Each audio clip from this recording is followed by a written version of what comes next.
Hola señoras, señores. Eh, Me gustaría acercarles este texto. Ahí se alcanza a vislumbrar un poquito las dos siluetas de los filósofos. De Historia de la Filosofía, de Francisco Montes de Oca, este gran estudioso mexicano. Tiene varios estudios introductorios, digamos, a varias obras filosóficas y literarias también. Es de 1980, de Porrúa. Y bueno, les leo. Bueno, es gordito el libro, es más o menos 460 páginas. Eh, y bueno, es una buena pincelada, digamos, ¿no? De toda la historia de la filosofía. Vean cómo aparece el índice, bibliografía general. Vienen varios bloques. El primer bloque es la antigüedad clásica. Los menciono rápido: los presocráticos, sofistas y Sócrates, Platón, Aristóteles, época helenística. Luego viene Edad Media y Renacimiento, comienzos de la escolástica, son sus subgéneros: filosofía árabe y judía, el esplendor del siglo XIII, decadencia de la escolástica, filosofía del Renacimiento, eh, el racionalismo, bajo el signo del racionalismo, empirismo inglés, filosofía de la Ilustración, Kant. Y luego viene otro bloque, el siglo XIX, idealismo alemán, en torno al idealismo, entre el idealismo y el positivismo, positivismo a la filosofía actual, el siglo XX, la vuelta a los grandes sistemas, vitalismo, historicismo, intuicionismo, pragmatismo, fenomenología, axiología y filosofías de la existencia. Y bueno, incluye bibliografía, varios apartados de bibliografía y ilustraciones. Ahí vemos a Sócrates, por ejemplo. Ahí se pinta bien la selfie de Sócrates. Veamos cómo abre esta bonita historia de la filosofía. Les recomiendo que consigan cualquier texto de Montes de Oca, es fabuloso. Dice: la filosofía como fisiología. Los primeros vestigios de la filosofía quedan ocultos en la confusa alborada de las concepciones míticas, pero en esa oscuridad brilla ya, de cuando en cuando, algún que otro rayo del perenne afán de conocer las cosas por sus causas. La primera interrogación filosófica inquiere nada menos que el origen, el principio absoluto de todo ser, y en esa pregunta late la persuasión de que el mundo está sometido a una ley.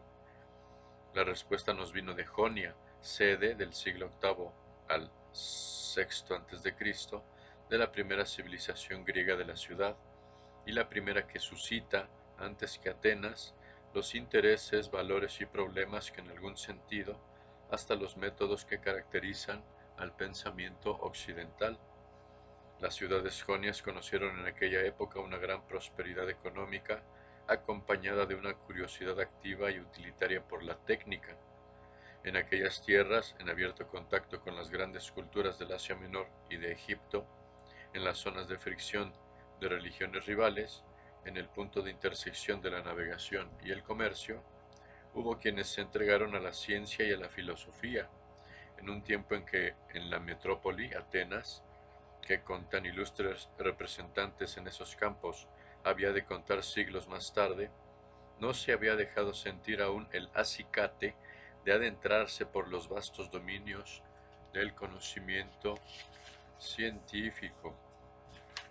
Eso en el apartado de los presocráticos. Vean qué dice de Heráclito, por ejemplo, más adelante. Este filósofo altivo y solitario, desdeñoso y misántropo, ha merecido el sobrenombre de oscuro por haber arropado en una prosa elevada y rica en símbolos, llena de sentencias sutiles a modo de oráculos y de fórmulas de una concisión extrema, siempre difíciles de interpretar, un pensamiento original y fecundo en intuiciones. Los fragmentos de su filosofía que ha sido posible reunir nos permiten enjuiciar su doctrina, elaborada en la soledad, a costa de profundo recogimiento y concentración. Bueno, vamos más adelante. Demos un salto más amplio. Vean, en la sofística y Sócrates, el hombre es centro de la investigación. Dice, las escuelas filosóficas que hemos visto hasta aquí tienen como objeto de su estudio e investigación la totalidad del universo. Los ensayos de solución, tan dispares y contradictorios, parecían comprobar que eran insolubles los problemas, lo que hizo desmayar por algún tiempo el interés de aquellas cuestiones. La atención se vino a concentrar en cambio en un nuevo dominio, del que hasta entonces apenas se había ocupado la filosofía, en el hombre, en su conocimiento y en sus aspiraciones. Bueno, vean aquí hablando de Protágoras, uno de los sofistas más famosos, dice: la doctrina de Protágoras se condensa por entero en la célebre frase que aparecía al frente de su obra, la verdad. El hombre es la medida de todas las cosas, de las reales en cuanto que son y de las no reales en cuanto que no son.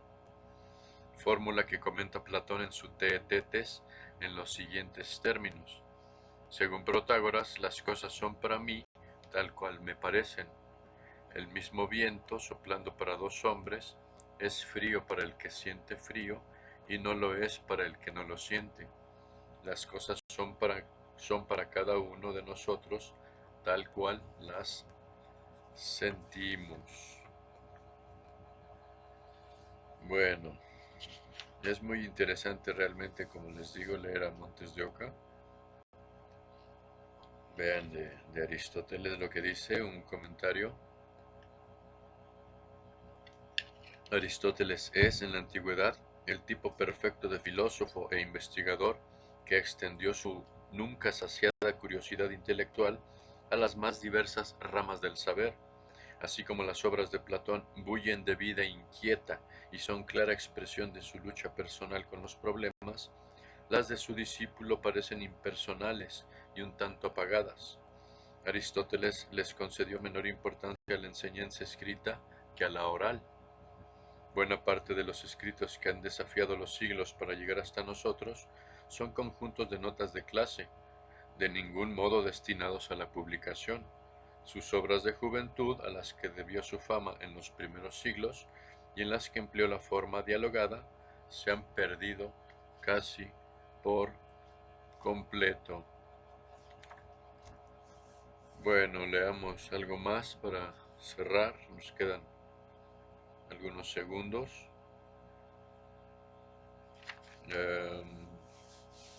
Vean sobre el helenismo, la época helenística. El panorama intelectual del mundo helenístico a la muerte de Aristóteles no puede ser más distinto al del periodo anterior. Los gérmenes que sembraran Sócrates y Demócrito se van desarrollando independientemente de los dos grandes sistemas de Platón y de Aristóteles, a base de actitudes afines a las de los sofistas y de nuevos intereses, a los que se sumarán más tarde las concepciones cristianas. Este periodo se extiende desde el 322 antes del cristianismo hasta el 529 después del cristianismo. Escepticismo antiguo, vean, con esto cerramos. El iniciador del escepticismo como sistema es Pirrón de Lea, del 365 al 275 antes del cristianismo, para quien resulta imposible el cometido de la ciencia, pues que sólo podemos conocer nuestra impresión subjetiva, el fenómeno de las cosas, no las cosas en sí.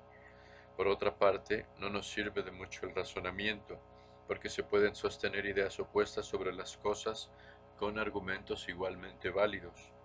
El filósofo, por tanto, no debe afirmar nada acerca de las cosas ni formular opinión alguna, antes inhibirse y suspender todo juicio, alcanzando así la imperturbabilidad y por ella una suerte de felicidad, siquiera sea meramente negativa. Lean al fabuloso Montes de Oca. Saludos.